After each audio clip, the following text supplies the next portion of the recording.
Jemi rikthyer, siç e keni dëgjuar që në Kryet Herës ne jemi duke folur për atë ndarjen, po themi dhe daljen më vete në një shtëpi më vete në moshë sa më të re, ndoshta që 18 kur ti konsiderohesh i rritur, ashtu siç ishte edhe rasti i vajzës së Voltizës, e cila diku 19 vjeç vendosi të zhvendosej. Tani, kjo tregon normalisht shumë pjekuri nga ana e saj edhe dëshirë për të qenë edhe e lirë. Po, psikologjike dhe emocionale, por edhe financiare, kur ajo kishte rreth një vit që kishte filluar një punë, le të themi, me kohë të pjesshme.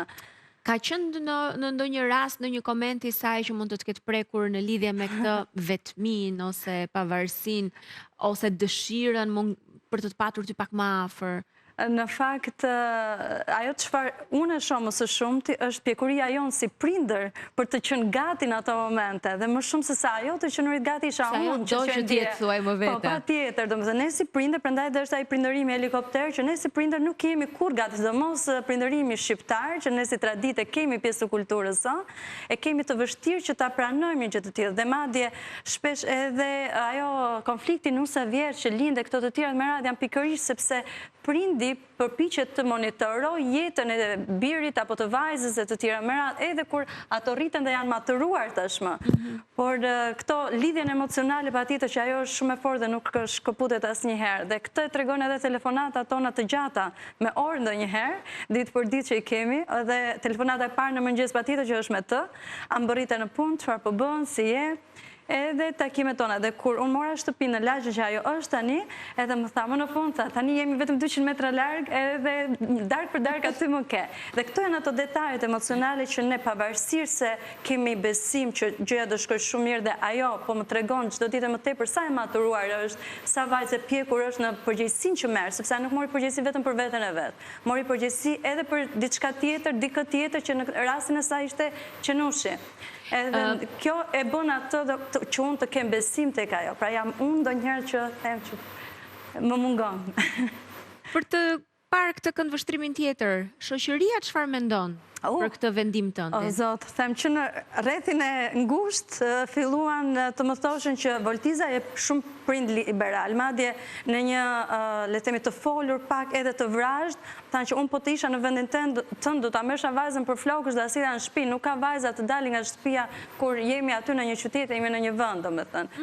Edhe vërtet që ndoshta në konceptin e traditës shqiptare unë konsiderojmë një prind liberal, sepse gjithmonë i marr mendimin fëmijës, i jap pavarësinë, ashtu si dhe djali që thotë mami do shkojnë kinema, nuk e pyes kur do shkosh, çfarë ore, kur do kthehesh e të tjera me radhë. Sepse sipas teje ai e di vetë se si duhet veprojë, apo jo? E di dhe ma ka treguar besimin që unë duhet të kem tek ai që është një fëmijë i përgjegjshëm, por mbi të gjitha edhe nuk abuzon me atë lirinë që i jep. Apo siç më tha, për shembull, përpara jo më pak se 2 ditësh që mami gjatë verës, pavarësisht se më ndihmon mua te organizata ime, por gjatë verës unë do të filloj një punë që për atë është një punë, le të themi, pak më e gjatë vetëm gjatë verës, për të pasur para, dhe më tha, për shkollën ti do paguash vetëm tarifën dhe asnjë gjë tjetër, sepse do t'i paguaj unë vetëm me ato çfarë do të fitoj gjatë verës. Dhe kjo tregon përgjegjshmërinë që fëmijët, le të themi, sepse për mua fëmijët do të jenë ato gjithmonë, pavarësisht pjekurisë së tyre, dhe unë do t'i drejtojmë gjithmonë kështu atyre, por ata tregojnë sa të gatshëm janë për ta përballuar. Pra ti je prindi liberal në sytë e miqve, por ama dhe i paragjykuar për vendimin. Patjetër, gjithmonë. Por është si puna e saj,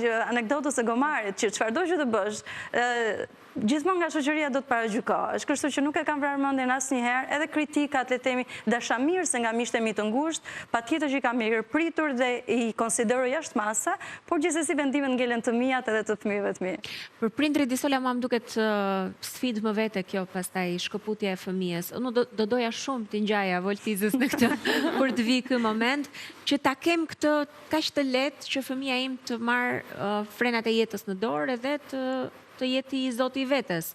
Po ku mund ta gjesh këtë lloj besimi dhe sigurie që po ja del? Po, atë që tha Voltiza që në shumë raste unë e njoh fëmijën tim dhe di që është gati për ta bërë këtë. Kështu që prindërit i njohin fëmijët e tyre gradualisht me vendimet që bëhen, sepse ai nuk vjen një moment që është sapo sot unë do iki nga shtëpia. Gradual. Është një moment që vjen gradualisht. Kështu që ti gradualisht e përgatit fëmijën, fëmia të përgatit ty.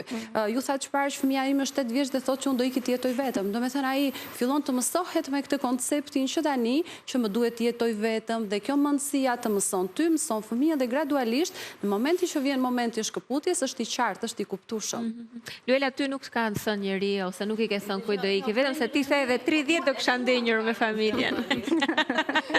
Fakt edhe unë kështu jam, me thënë drejtën do doja shumë që të jetoja gjithë jetën time me prindërit, sepse është ajo ideja që është ajo ideja që kur je i vogël do të ikësh, kur rritesh do të kthesh përsëri, kështu që Po nuk e keni menduar që faktikisht Jo, unë vetëm për pushime mendoja që do jem e lirë, edhe për pushime po ja vlen që të ikësh edhe të shpenzosh kohë larg familjes, si thua me shoqërinë edhe këto festat e bukura. Ne kemi të kundërt të Pjesa tjetër, unë kam jetuar me prindër shumë liberal. Unë kam pasur shumë liberal. Unë kam pasur shumë liberal dhe ata e kuptonin që ishte koha që unë duhet ikja. Do të thonë ishin ata që më thonin, "Jo, ti ke punë, di të menaxhosh kohën shumë mirë, tashmë ke para, financa dhe duhet shohësh jetën tënde. Duhet shohësh jetën tënde. Edhe në shtëpinë time praktikisht ishte që në momentin që neve kemi nisur punë të 3 fëmijët e shtëpisë, pra edhe unë edhe 2 vëllezër binjak, kontribuonim në shtëpi një lloj si të paguanim një qira të vogël, sepse si mamaja edhe babai filluan të mësonin se si duhet ta menaxhojmë paranë dhe që 18 vjeç, vëllezërit edhe që 16 vjeç kanë dhënë para si thuash në shtëpi, sepse aty han, konsumojnë, i flejnë, është një lloj si dalësh në një shtëpi me qira. Neve na dukej e vrazhd në atë kohë. Dhe në një farë mënyre mua më dukej jo njerëzore dhe më ndodhte që t'i jepja paratë dhe thoja, po nuk të vjen keq që mi merr mua. I vija në një lloj faj, por më dukni më vërtet të pa shpirt. Se si mundet, por sigurisht ai menaxhimi i paras vinte edhe për ndonjë festë, edhe për ndonjë fustan të bukur, para tona ishin prap ato.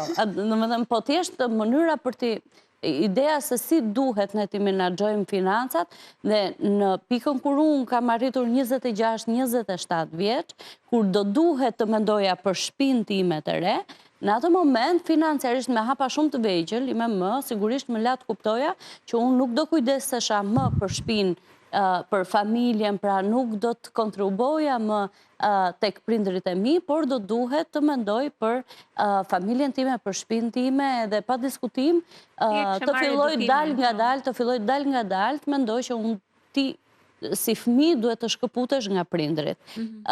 E vërteta është që më shijonte mua të rija aty, po më shijonte jashtëzakonisht shumë. Me të drejtën unë do ta shtyja këtë largimin deri në moshën 30 vjeç.